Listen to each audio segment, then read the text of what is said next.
Um terapeuta menos experiente poderia dizer assim: não, mas isso é algo que é pouco provável. Você está desautorizando a visão dele. E ele provavelmente não vai colaborar com a sua agenda, na medida em que você rejeitou a dele.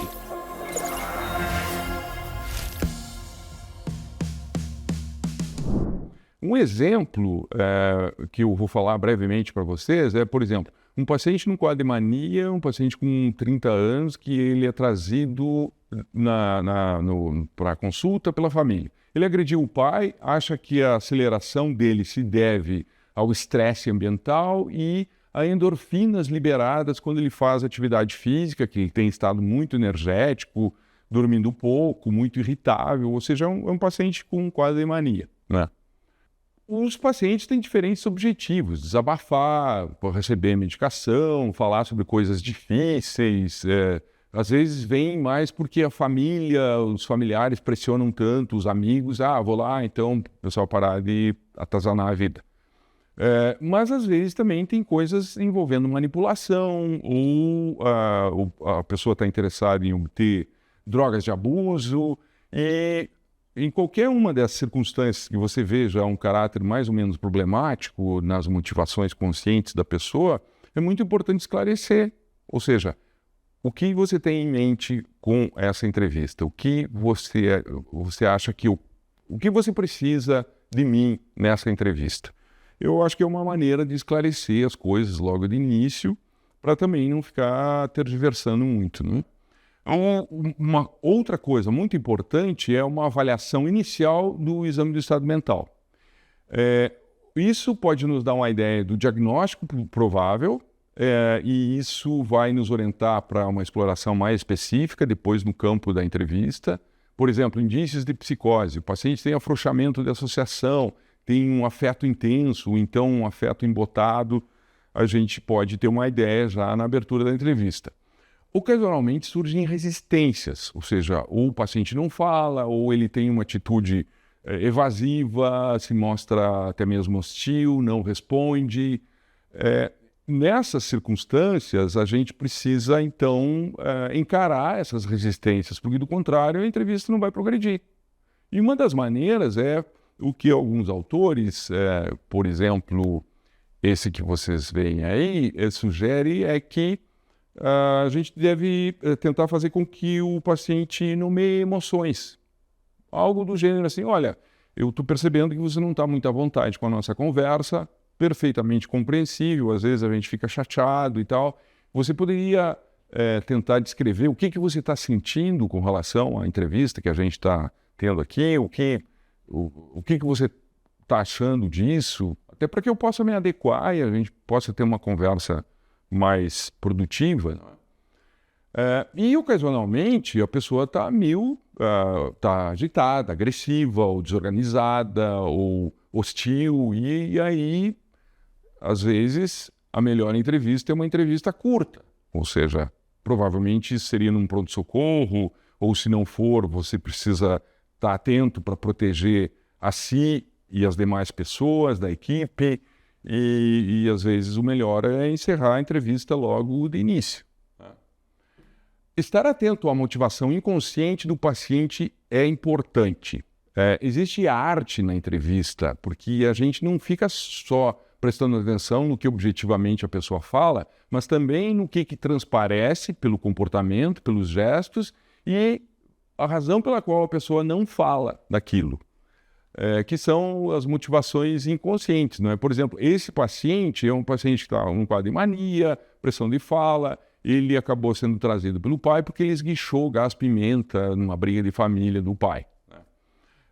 O diálogo que se segue é um diálogo em que ele, então, defende essa possibilidade de ele estar mais acelerado por causa da atividade física, das endorfinas, porque a família, de certa forma, pressiona que ele seja uma pessoa mais produtiva, mais organizada, que ele pague as contas, mas ele quer se casar e, ao mesmo tempo, as pessoas parecem não acreditar que os projetos da vida dele sejam consistentes, e ele se aferra, então, à ideia de ser uma pessoa importante, de precisar de louvor. A conversa que ele tem durante a entrevista é uma conversa que deixa bem claro um certo desdém com o terapeuta.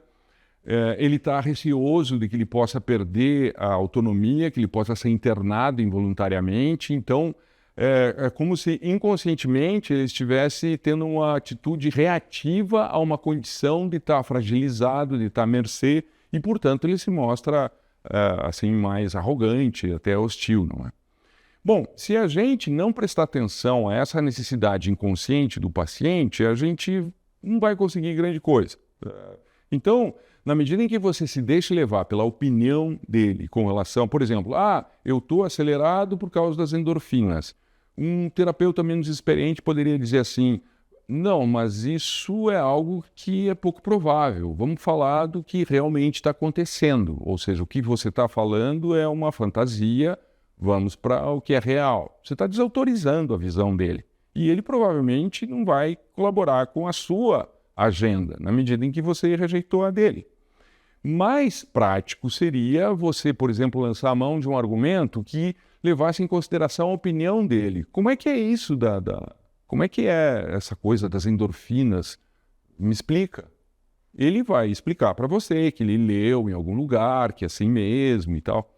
E isso, então, facilita que você comece a explorar, por exemplo, sintomas maniformes, porque você se colocou de uma maneira mais simétrica com relação à opinião, à perspectiva dele. Lembremos que isso é a abertura da entrevista e, portanto, é exatamente aqui que a coisa tem que acontecer.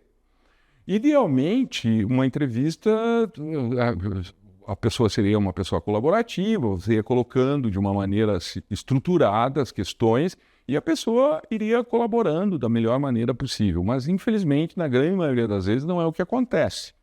A gente precisa ter muita flexibilidade para não tornar a entrevista uma espécie de calvário para aquela pessoa.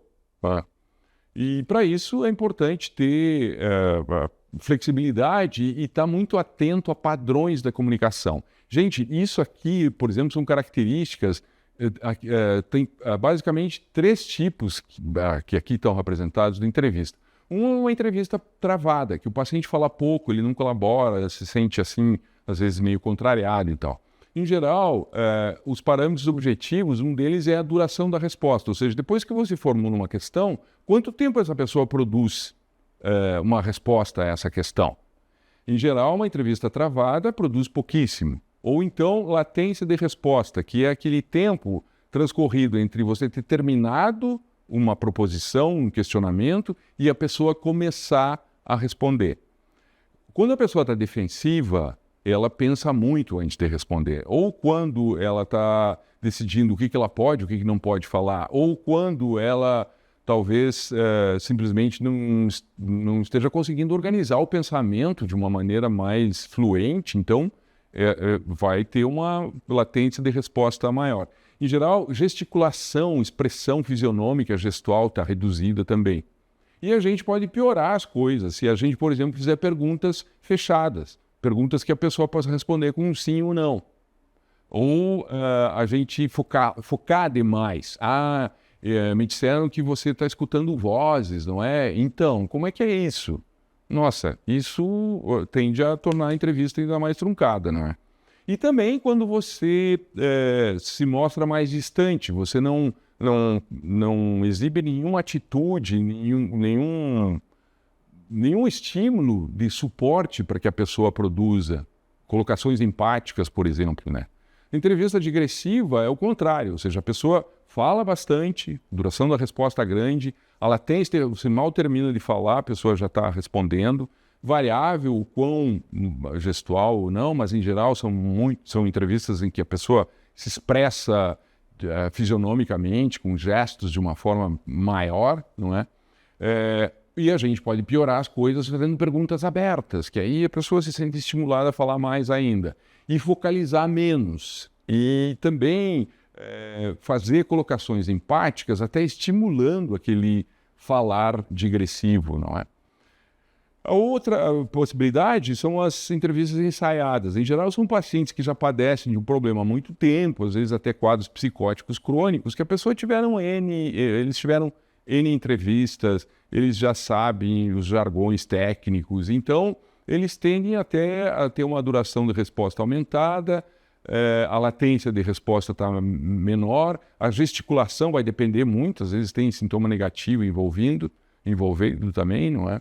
E a gente focaliza pouco e, ao invés de estimular a reflexão, a gente faz colocações empáticas que até estimulam a pessoa a fazer mais aquilo, né?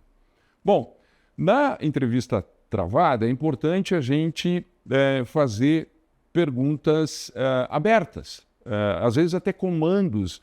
Você pode me falar o que aconteceu na última semana com você?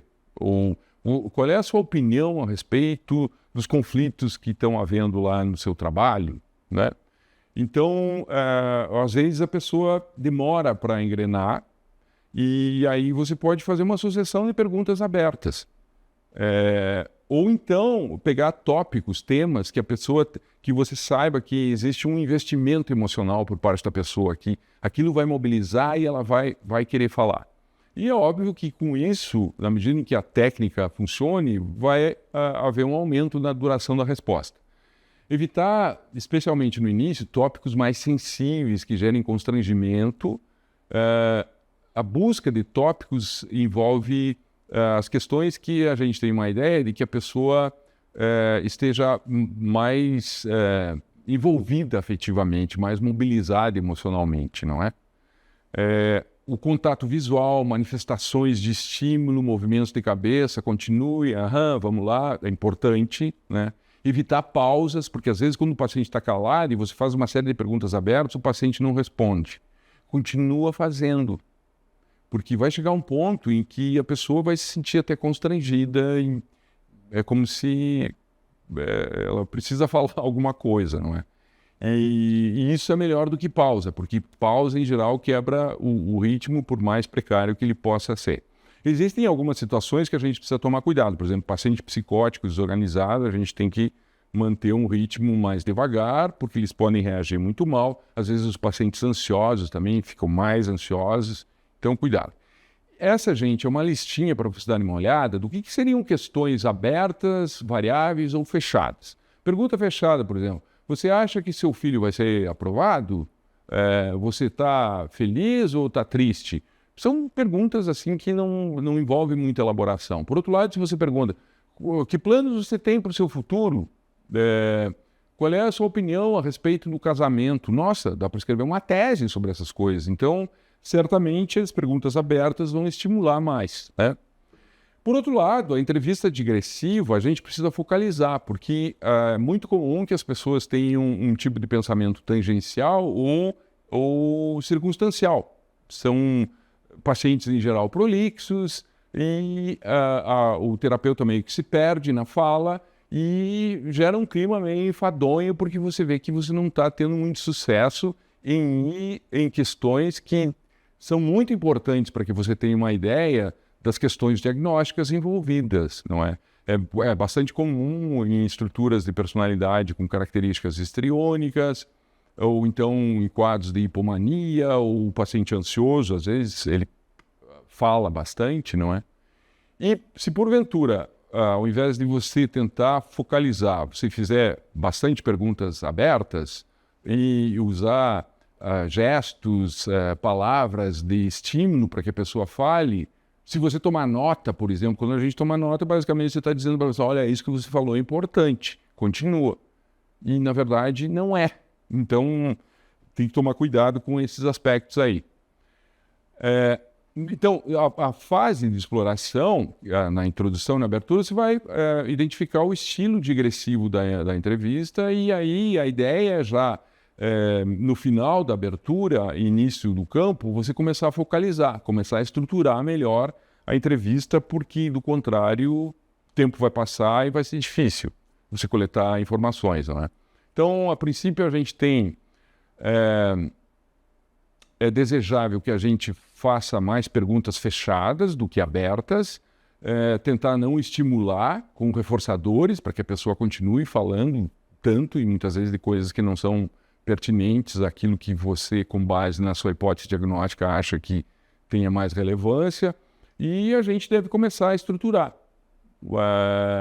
E na medida em que forem postas questões e a pessoa sair daquele tema, a gente deve passar a estruturar de uma maneira progressiva. Até que, eventualmente, a gente precisa abordar a coisa de uma maneira mais direta, do gênero assim, olha, eu sinto muito, mas o tempo que a gente tem é um tempo restrito e tem coisas que eu preciso saber de você que são muito importantes. Então, eu vou pedir para você se ater a isso que eu vou perguntar e, se você me permite, na medida em que você se afaste desse tema, eu vou ter que interromper você para que a gente volte ao tema colocado antes. Pode ser? É uma alternativa também. A entrevista ensaiada é mais assim, o paciente ele meio que repete como um disco furado aquilo que ele já contou a história 1 milhão de vezes, já tem tantas entrevistas anteriores, então basicamente ele vai largando. E uma das maneiras da gente romper com isso, porque às vezes a gente perde coisas muito importantes, é você colocar questões que exijam que a pessoa reflita, que ela pense e que muitas vezes não estejam naquele repertório. Por exemplo, paciente que é trazido à emergência pela irmã, que ele tem um quadro psicótico crônico e a irmã trouxe porque ele não está bem e ele está furioso com a irmã. Explora qual é o sentimento dele com relação à irmã e aí começa a aparecer a parte do conflito que fez com que a irmã trouxesse ele à entrevista, por exemplo, né?